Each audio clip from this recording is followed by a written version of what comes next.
I got some good news and I got some bad news. The good news is the Space Force officially released the enlisted rank structure today.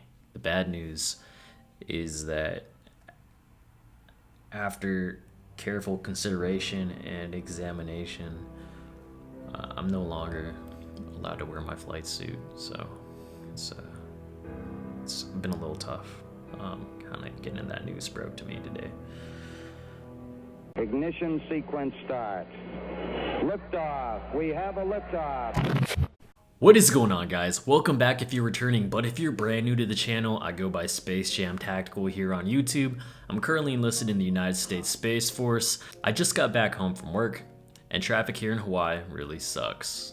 According to our Space Force uniform instruction, similar to our Air Force instruction, dress and appearance 36-2903, Space Force members aren't allowed to wear flight suits. And the reason that you previously have seen members in space operations wearing flight suits in other different organizations, as long as you weren't attached to Air Force Space Command and you were attached to another squadron or unit that allowed it, you were able to wear your flight suit, such as AETC or other organizations. So, since I'm officially enlisted and swapped over into the Space Force, this is no longer allowed.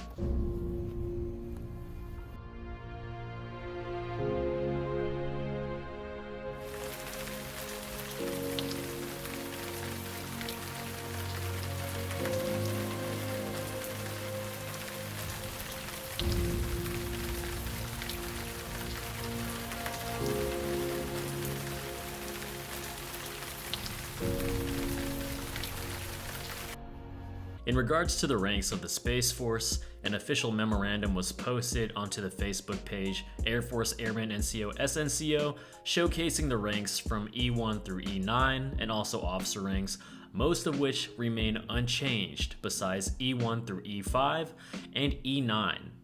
E1 through E4 will be known as Specialist, or in term short, Spec 1, Spec 2, Spec 3, and Spec 4. For example, Spec 1 Jones, Spec 2 Jones, in replace of Airman Jones or Airman First Class, Senior Airman Jones. That is a term of address. For E5, they took away the Air Force's Staff Sergeant and labeled our E5 for Space Force simply Sergeant. Everything above E5 remains the same, so from E6 to E9 remain the same as Air Force. But for our senior enlisted advisor to the Space Force, which is Chief Toberman, his official duty title is changed to Chief Master Sergeant of the Space Force, just like the Air Force's Chief Master Sergeant of the Air Force. I've been looking at the different comments and there's a lot of mixed feelings. Some people saying that there could have been a little more creativity with these.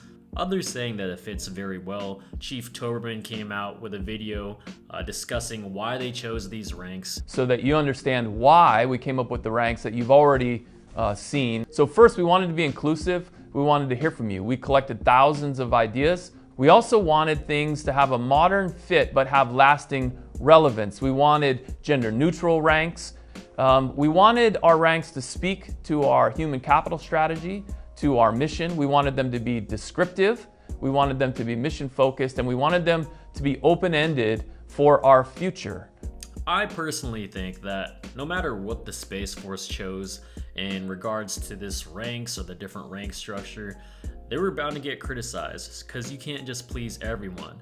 I believe this was a safe way to do it.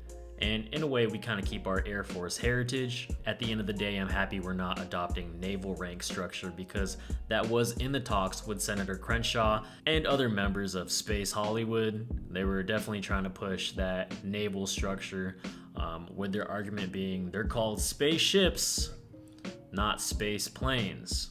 But I am curious as to what you guys think. Either way, the future is bright. And things can always be subjective to change, so maybe in the future, things will change in regards to the ranks, like we've seen in other branches. Do you guys like the new ranks, or would you like to see some kind of change? Leave it in the comments below, and if you haven't subscribed yet, I would greatly appreciate it. Like this video, and as always, stay safe, keep grinding, and y'all take it easy.